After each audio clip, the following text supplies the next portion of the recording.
Hello, everyone, and welcome back to our class on the parables of Jesus. Today we're going to be in Matthew chapter 25, looking at two parables of three parables that Jesus tells in this chapter. All three parables have to do with the subject of the judgment. Today we're looking at two, and in our next lesson we'll look at the third one and a relating parable that connects to it. But we're looking at Matthew 25 and the parable of the 10 virgins and the parable of the talents. Both parables are similar in terms of the principle that Jesus is trying to teach, and for us that we need to hear, listen, and apply. So for our study today, since there's a lot of text here, we're just going to talk about and walk through the stories and pull out the applications that Jesus wants us to grab. And if you want to hit pause on the video, the verses that you need to read to see what we're studying about is Matthew 25, verses 1 through 30. The first parable is the parable of the 10 virgins, the setting of which is a wedding. One of the problems in reading the text through our lens is that we see wedding in terms of how we understand weddings. Because weddings today in the 21st century in America, they're really different than what weddings looked like back in the first century when Jesus came to earth.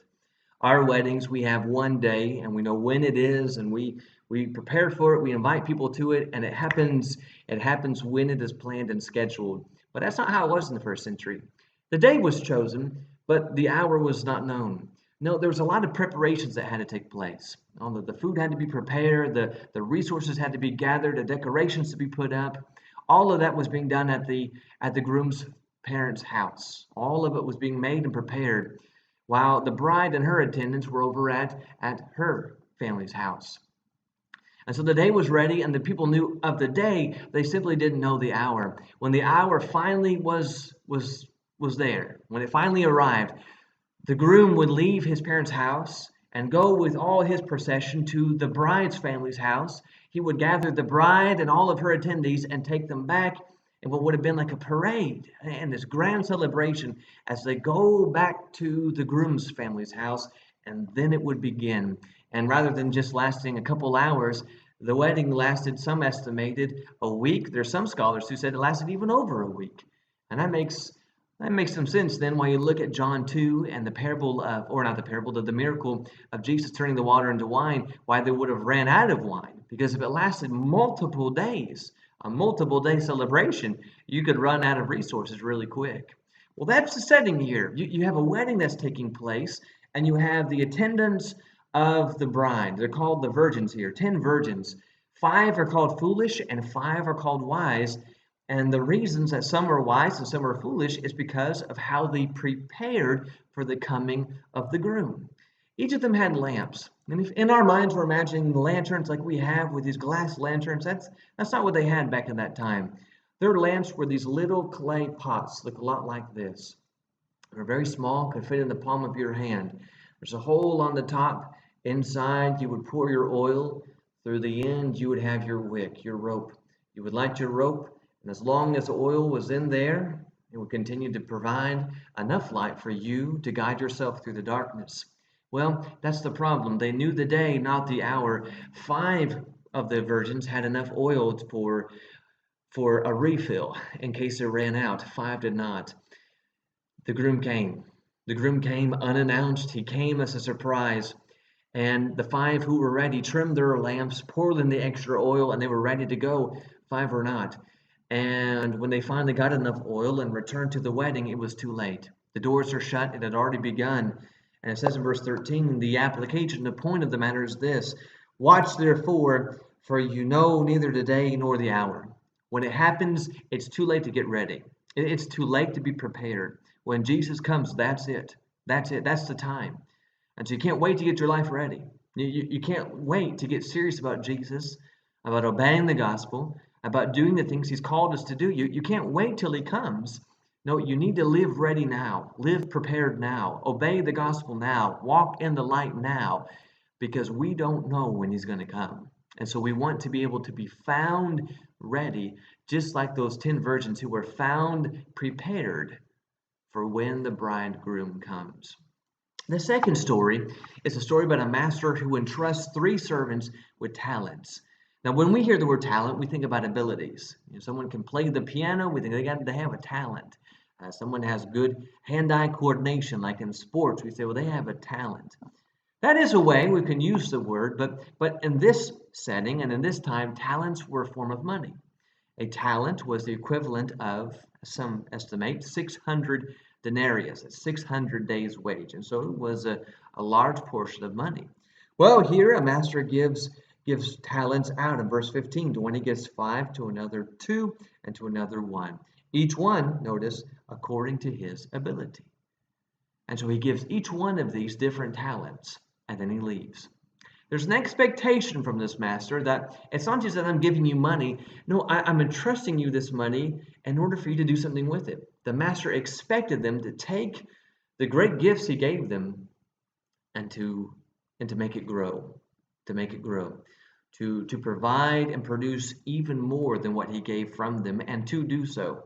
When the master returns in verse 19 after a long time, notice, he gave them time, he gave them opportunities, and the opportunities were measured to every person. He didn't give every person 5 talents, he didn't give everyone 1. He gave them regarding to what they could do, to their abilities. And you see here, he judges them based on their abilities.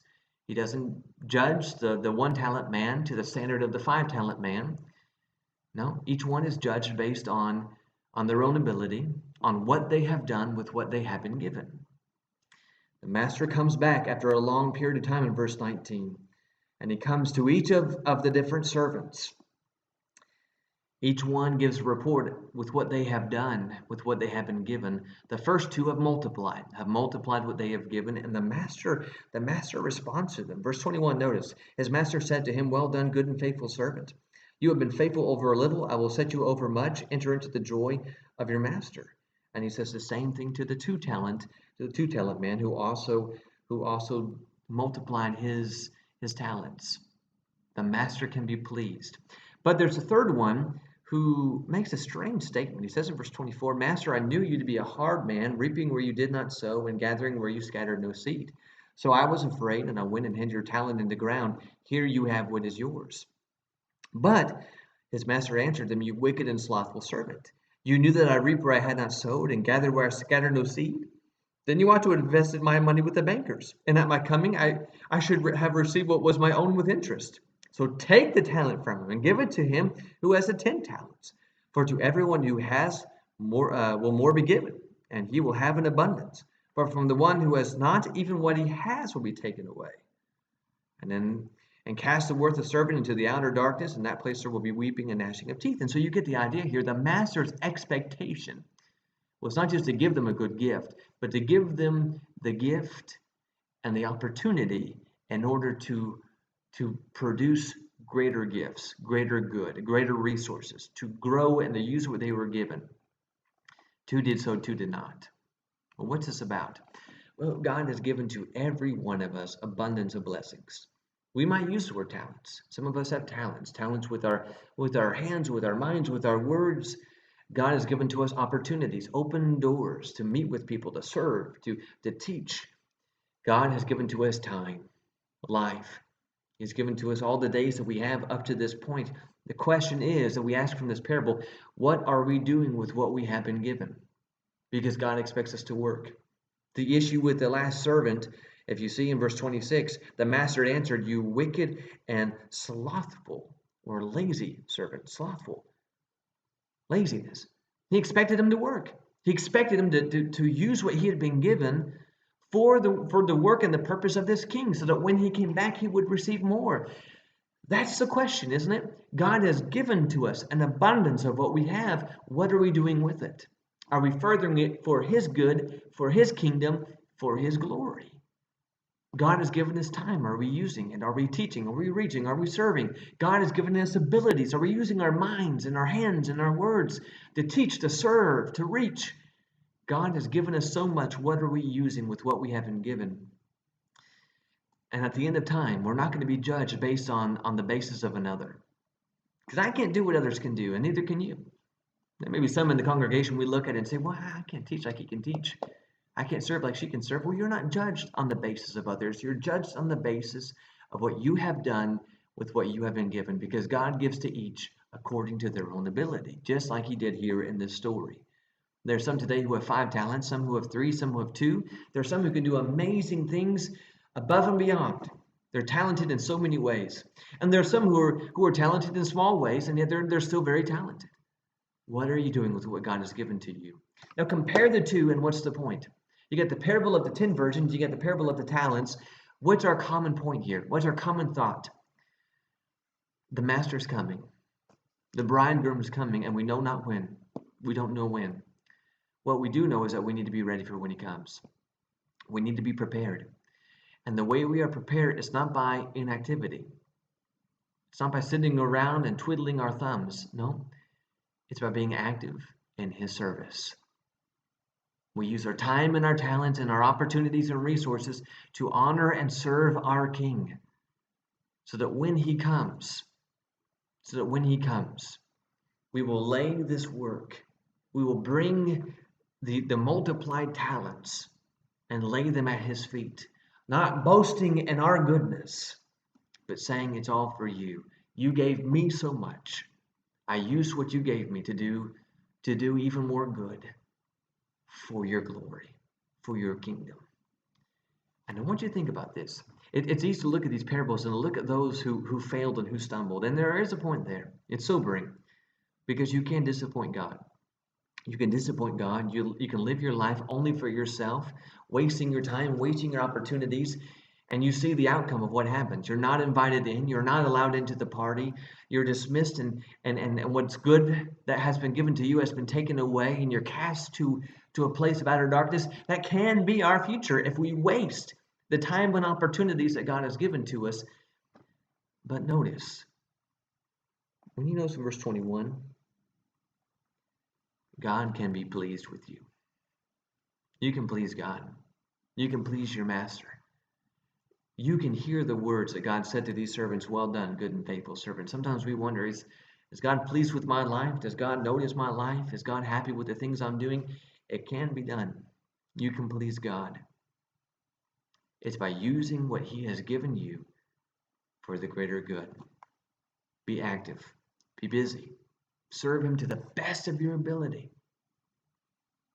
And that's the way we're going to be ready for when he returns. We don't know the day. We don't know the hour. But we know he's coming. And so be ready. Be ready. Be busy. Be active. Because the master's coming soon. Thank you so much for studying with me and looking at these 2 parables. I hope you have had an encouraging thought from this today. I hope this was a good reminder and a good encouragement to you. And I thank you for spending some time and looking at it with me. Come back and join us again in